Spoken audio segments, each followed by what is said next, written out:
kieltä syötiin jo, ja nyt jatketaan tästä. Mä ajattelin, että mä puhun nyt suurimmaksi osaksi englantia, koska tämä on todella monikansallinen tapahtuma. Ja kun man talar mest engelska idag eftersom det här är ett väldigt mångkulturellt evenemang, men det kan bli vähän suomea och svenska, och ni får gärna ställa frågor på nästan vilket språk som helst, inte riktigt. Jag tar det därifrån som vi startar. Vi tar det som det kommer. Jag blandar lite. So, as I think you know already, my name is Ruth Ilman. I work as a researcher of comparative religion or religious studies. I'm the director of an institute here in Turku, which is called the Donner Institute for Research in Religious and Cultural History, and it's titled of Academic University. And well, my title today, and my microphone is, I think I have 2 small ears. My title today, Hyvä ruoka, parempi sielu, or in English it would be approximately good food, better soul.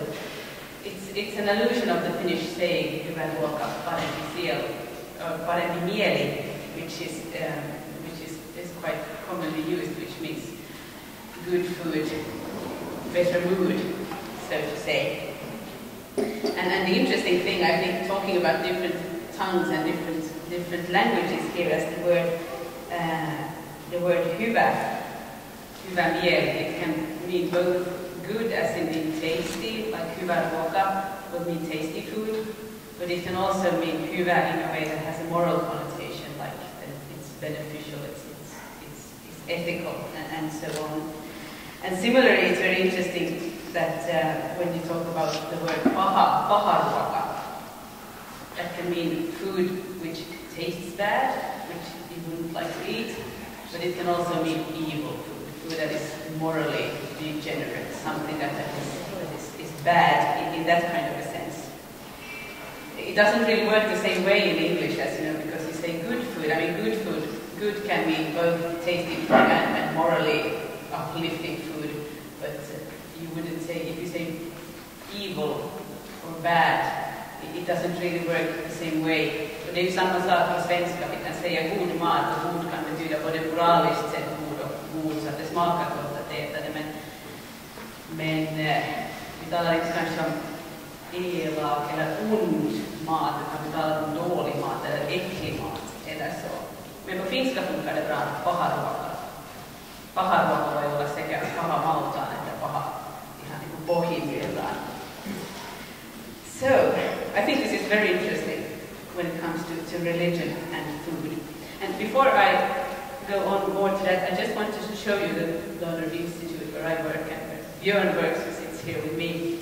And just to let you know that if you haven't visited us before, you should please come and have a look. We have the largest special library of religion in the Nordic countries, and it's open between 9 and 4.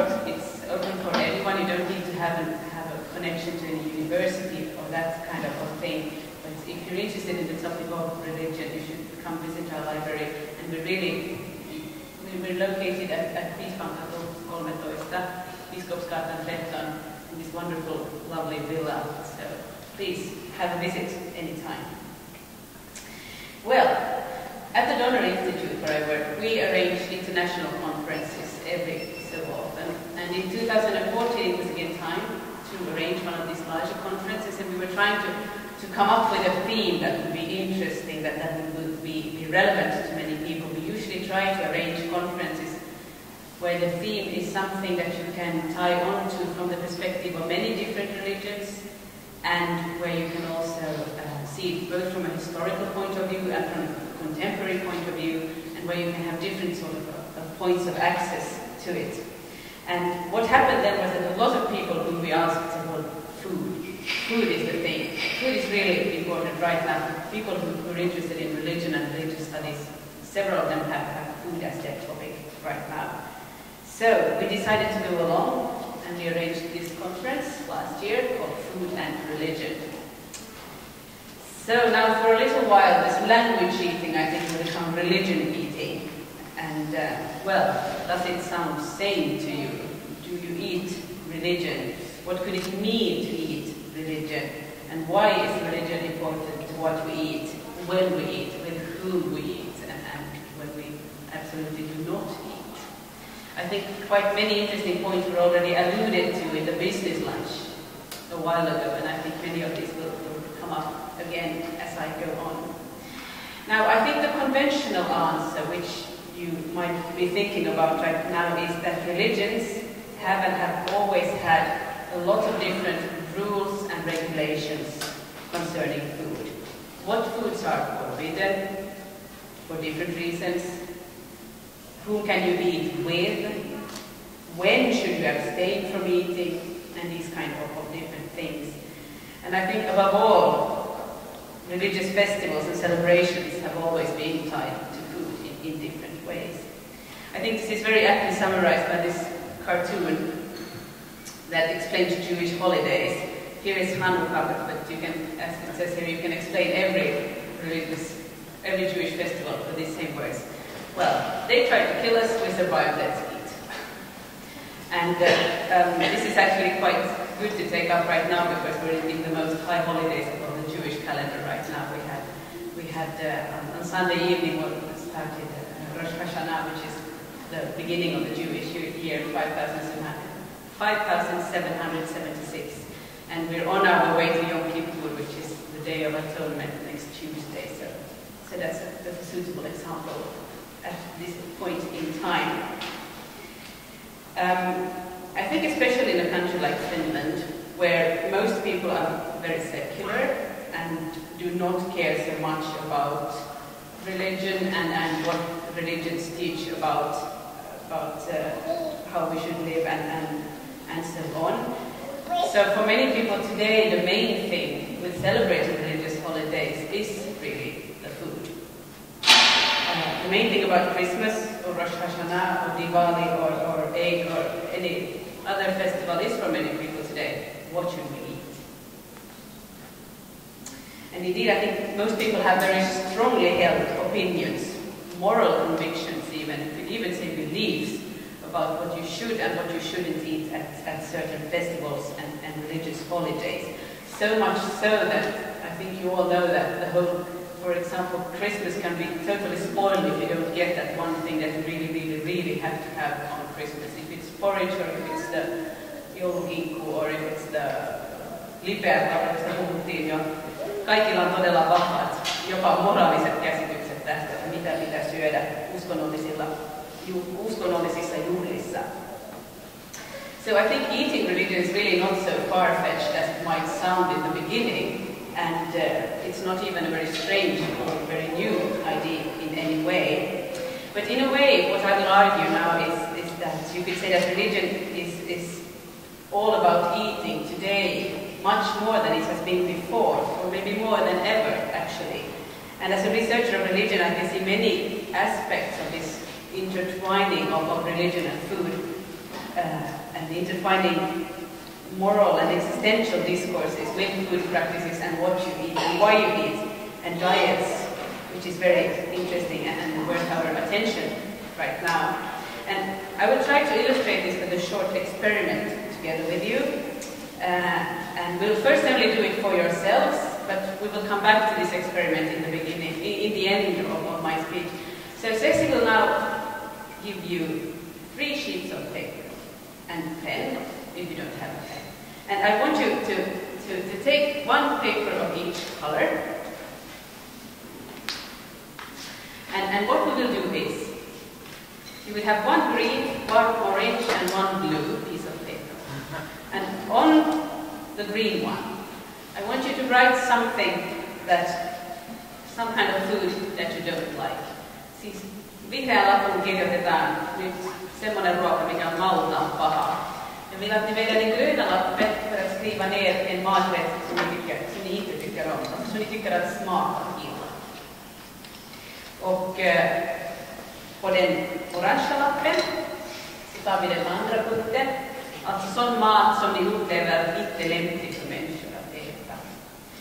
On the orange piece of paper, I want you to write some kind of food that you don't think is suitable for people to eat.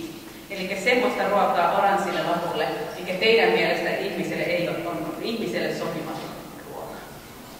Viimeiseksi saatte myös sinisen lapun. Ja siihen haluan, että kirjoitatte, jos teille tulee mieleen joku sellainen ruoka, mikä on teidän mielestä paha, siis moraalisessa mielessä, ei vaan valtaa, vaan paha. I want you to write on the blue sheet of paper something that you feel is evil. If there's anything that comes to mind when I say evil, is there any kind of food that you say evil? Alltså ond, elak, dålig, på ett moraliskt sätt för kastlig mat. Det blåa var det här träet, det är evil food. Ja, evil food. Det är nog inte så jättestor skillnad med det här. Ja. Grön, orange, blå. Green, orange, blue. Vilka är orange i sin inne? I think the first one is really easy because all of us have different kind of foods that we, for one reason or another, think is really disgusting. And that we just can't stand the taste for one reason or the other. I have two deeply held hate relationships when it comes to food. One is mayonnaise and the other one is whipped cream, and both of them I would not eat. And I wouldn't say, I mean, I know they're not detrimental to my health or anything, but just the taste of it makes me very ill at ease, I would say. Another second, I think many people have thought about things that you don't think is good for people to eat, either because you believe it's not healthy, or it's unethical, or it's just unsuitable as food for human beings. So perhaps you feel that meat is unethical to eat, that's something that we shouldn't eat, or perhaps you think that high-carb food is not healthy for any human being to consume, or maybe we would say that, well, dogs and insects and worms and snakes, I wouldn't die, but I don't think people should eat that kind of. That's not suitable as food for human beings. And then the third one, this is the really interesting category, as if there is a kind of food that you would actually call evil, that you would pass a moral judgment on, using terminologies connected to existential and ethical or even religious frameworks. I think if you are a religious person and you are actively restricting your diet according to some religious regulations, this might be very easy. Maybe you can write pork, or you can write alcohol, or something like this. These are the classical rules that we have in different religions, and for some people these are very important as moral markers of what you eat. So if you are a strictly observing Muslim or Jew, you can write pork, and that's easy. Or if you feel perhaps alcohol is something in this category. But even if you're not explicitly religious, or if your religious conviction does not include any special aspects relating to food, would you still find something that you would write in the blue sheet? Would you call any kind of food evil? Now take a few minutes and do you think it's hard to find something for every piece of paper here? You don't need to write anything if there is no food that you can call evil. Just to give me a brief overview, how many of you have written anything in the blue piece of paper?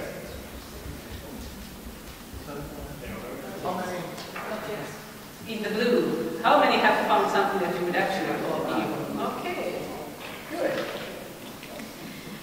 Now,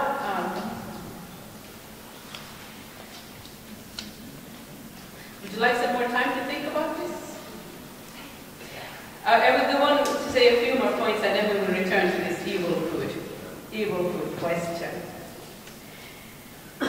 So, of course, why am I so interested in evil food? Well, because I'm a researcher of religion, of course. And what I learned at the conference that we had last year is that the relationship between food and religion is a very living and changing activity. I think it's formed of the dynamics both of tradition, what we grew up with, but also with the contemporary situation and adaptation. So both history and new developments. I think religious commitments to food are influenced by several different factors. They range from very personal to spiritual decisions, to experiences and social patterns and belongings and so on. And very strongly today also ethical, political and doctrinal convictions that together form our relationship to food. So today I think the topic is receiving extremely much more also scholarly attention, and it's become a relevant focus for a lot of researchers who are interested in the different kinds of religions, both in history and today. And I think the question that many of us ask is why is it that persons of different religious and spiritual liations seem to engage with food and eating today in a much more, not alarming, but serious way than before? Why is there such a growing zeal to food today? Now, the researchers that we had here in Turku, they talked about food and religion from a lot of different perspectives, and I think these include maybe the most important ones. There was a lot about food waste, food related to cultural practices, how you do in everyday life. It was a lot about traditions, about food as a way of bringing back memories of nostalgia. There was a lot about how you can use food to mark boundaries, how you can mark your identity with food, and also, of course, a lot of questions of control, controlling your body, controlling your mind by way of food. There is a lot of symbolism included in this, as we talked about already, or as was alluded to in the business lunch here. There's a lot of questions tied to food as a marker of consumption, of the global economic system, mass production, and also abstention of not eating what you don't eat. So environmentalism is a very big topic when it comes to religion and food, ethics in a larger sense, and how we are tied to the local community, to the global community, and so on. I think food is really relevant to all aspects of religion. And if you care to dive deeper into the results that we had from this conference, I really urge all of you to go to see our publication from the conference, Religion and Food. We have our publication series is available, open access online, so if you just follow, you just go to the link there, amkrit.skripta, or if you just Google the Donner Institute, you'll find this. So there you can read all these scholars and all their wonderful arguments about religion, where you can really learn more about it. Now, so why do I claim that eating religion is more prone saying today than it was before? I will borrow now from our keynote speaker, Benjamin E. Zeller, his term, which is quasi-religious food waste, to try to explain this, what I mean. As he correctly noted, everyone seems to be on a diet these days, as you know. Either it's eating paleo food, you eat like we think they ate in the Stone Age, or you choose to follow a gluten-free diet, even though you're not diagnosed with celiac disease, or you think that biodynamic food will make your soul grow, or you think that eating a lot of carbs will kill you, or you go on a 5-2 diet, or well, you've all heard about these diets. So I think dieting, of course, is nothing new to this world, but I think the new thing is that these diets are not just related to health issues and medical research and so on, and they're not tied only to the historical institutional religions in a way that you can say that, well, being a Muslim, I will not drink alcohol and not eat pork, for example. But it goes far beyond the traditional Jewish kashrut or the Muslim halal or the Christian fasting and so on. It has become more and more religion-like in everyday discourses. And so diets are not talked about, diets are talked about in ethical terms, connected to good and evil and existential strivings. So our way of describing what we eat and why we eat, even though we wouldn't say if we have religious reasons for it, we very much invoke today ethical and existential language when we discuss what we eat and why. And that's why it's called quasi-religious food waste. This does not mean at all that the quasi, that I think it's somehow foolish or insincere or bad or anything in that sense. It just quasi stands for that it's the fact that they are not traditional, it's not entire religious systems and social institutions we are talking about, but they work. Diets often work in the same way. They become religion-like, so to say. As you know, diets are sincere stuff today. This is just a few of the images you find if you Google evil food. This is what you get. Many diets work in the same way today. And I'm sure all of you know people who are very fanatical about their diets and really feel they need to preach also about their diets to everybody else around them, which can be both interesting and quite annoying at times. So, you know, for many people, sugar may become the one evil aspect in the world that you use your whole body and your whole soul to fight. And especially for young people today, food has become, I think, the #1 way of showing the world who you are, what you believe in, and what moral issues and convictions are important to you. In the Western world, here in Finland and above, where different kinds of food are readily available, there is every kind of food you could ever imagine that you would want. And you really can choose what you eat and what you don't eat. In this situation, food has become an apt tool for creating a personal religiosity. It is because I think it fills many of the functions that people seek. It is individual in every sense of the word. And I think individualism is one of the key words in contemporary religion. It's your body, it's your life. And it's both the body and the soul. There's no superfluous division here into mind and matter, body and soul. But food relates to both of these.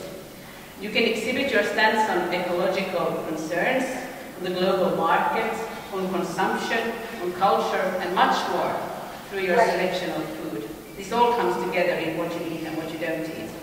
All of this, I think, also follows very neatly the neoliberal markets ideology that we actually are nothing more than consumers. We are what we consume, we are what we eat. Many times. So religion has become in many ways an aspect of consumption today. You can go into the local grocery shop, also here in Turku, and you can find tea that will make your soul lift to higher existential spheres. You can find dried fruit that is labeled Zen, nature, and you see that religious terminology is becoming a really nice way of marketing things. This goes very well also for this is not just the grocers though, but when you choose what kind of workout you want to do, what kind of sports and exercise, you can see that there is really strongly the religious aspects coming in also as a market advantage there. Just starting with yoga as the first entrance into that. Or if you look in a women's magazine, for example, you can see a lot of celebrities in this country who discuss their diets and discuss also the fact that they do actually have the spiritual side to themselves. It's becoming more and more relevant or accepted to talk about issues with religious connotations in the public space, so to say. So in a cultural sense, food as a religious practice, I think, also creates a safe haven, as we talked about. It's an island of comfort and familiarity in these very unknown and rapidly changing multicultural contexts that we have today. Especially, I think, for people who migrate on their own or of their own free will or forced by circumstances of famine and war and genocide and persecution and whatnot. I think food can become a very strong anchorage to tradition, to home, to your roots. Also, I think in this sense, food very much gets religious connotations.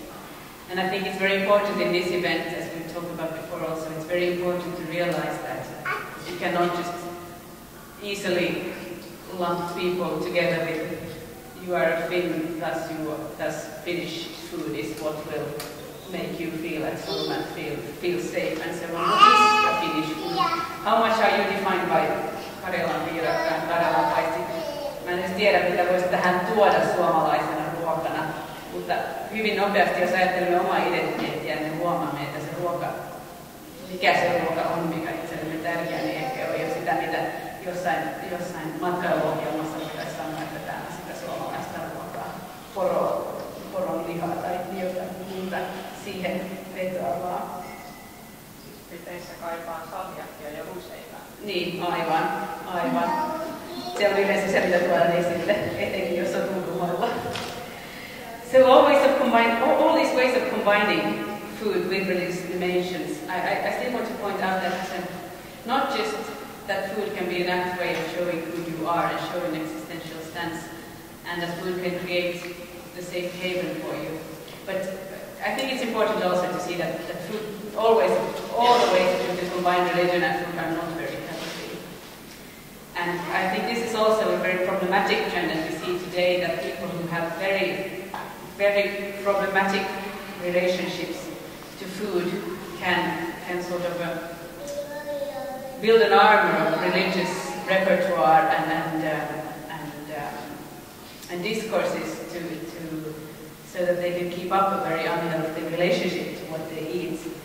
Religious reasons can be invoked to cover up for very problematic relations to food. Eating disorders can be disguised in religious terms. It can be very hard for me, for example, to somehow help a person to see that the relationship to food is not very healthy and even destructive to them if they support their way of eating with a religious discourse. If they say to me that they eat this way because they feel it's included in their existential view of the world, it's very hard to do something about it. So it's not always, you need to see there's two sides to this.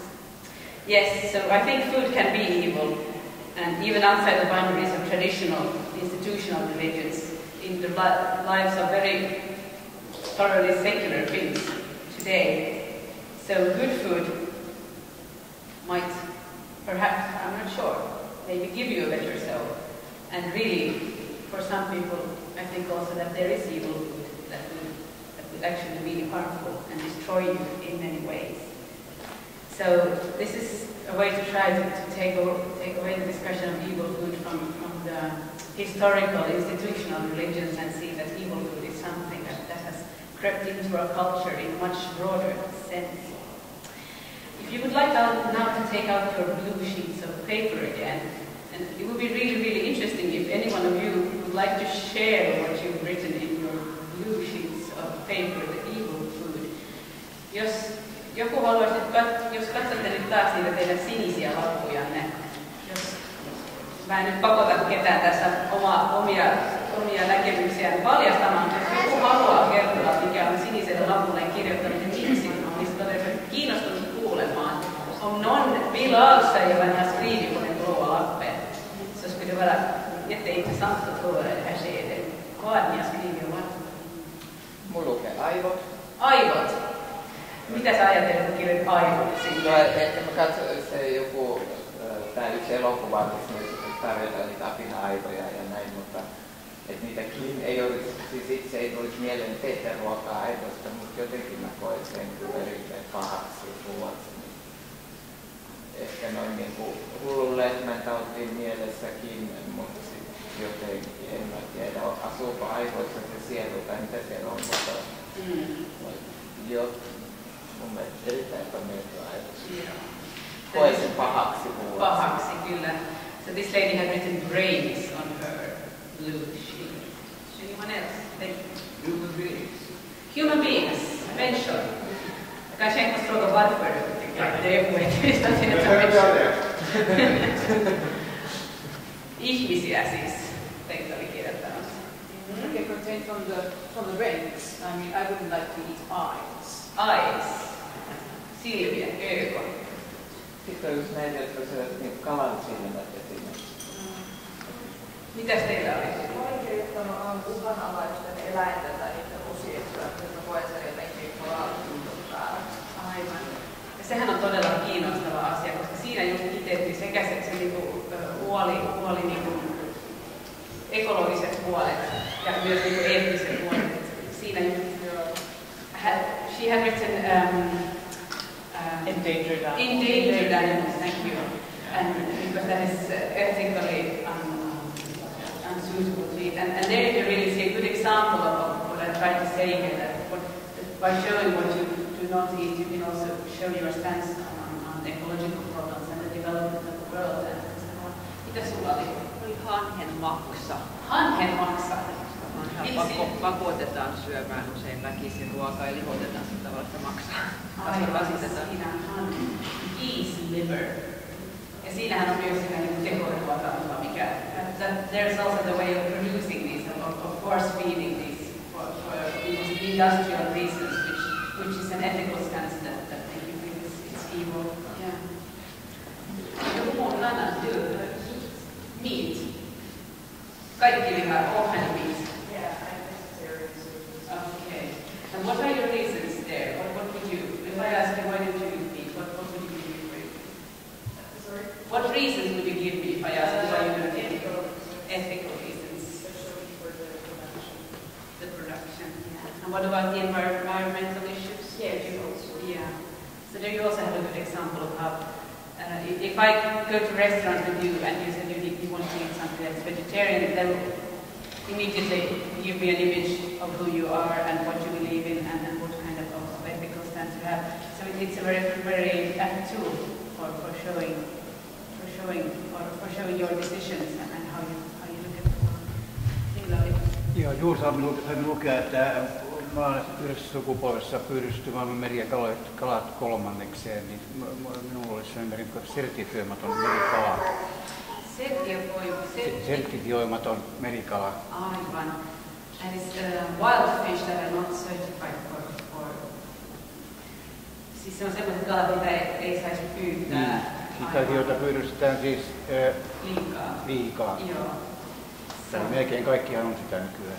Aivan. Eli siinä on myös se eettinen puoli, siinä niin kuin huoli luonnosta ja luonnonrikkaudesta ja ihmisen ahneus. Sukupolven päästä meillä ei ole kalaa. Aivan. So his answer was fish that are not certified for fishing. So fish that are fished too much, so to say. So we also have the image of human greed and how it comes into that we're eating everything.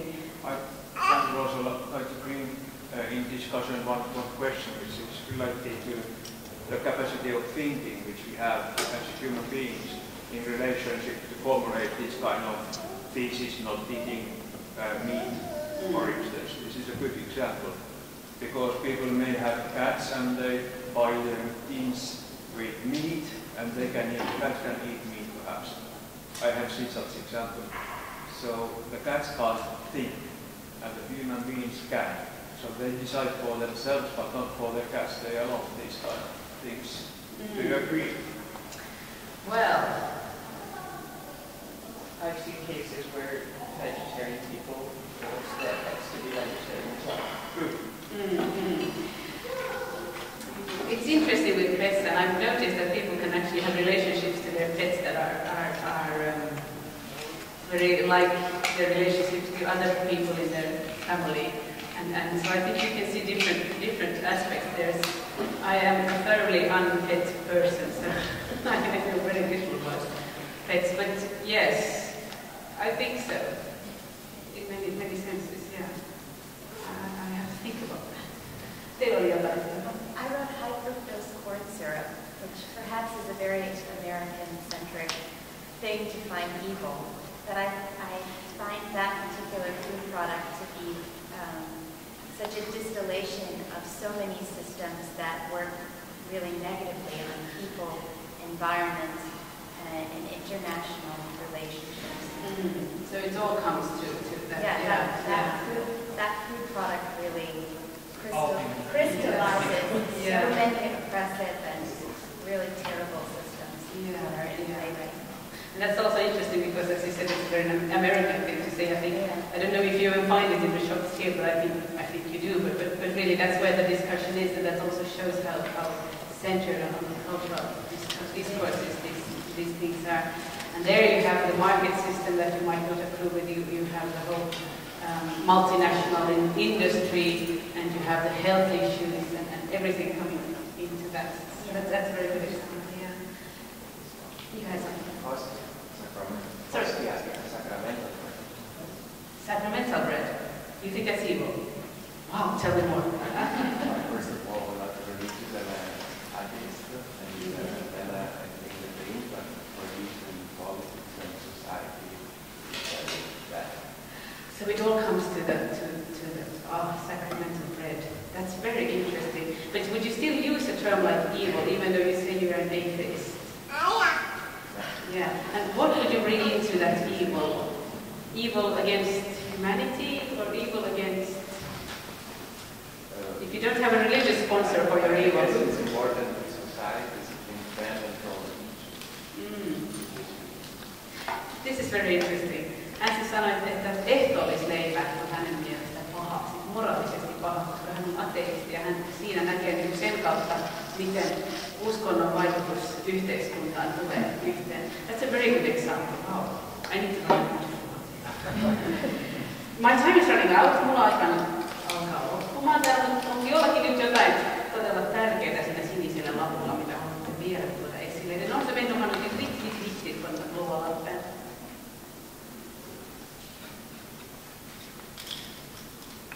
Jag fick inte själv skriva på lappar och det är bra, för jag vet inte vad jag ska skriva på den. Bra, men finns det några andra frågor eller kommentarer? Teillä vielä muita kysymyksiä, jotain ehdotuksia?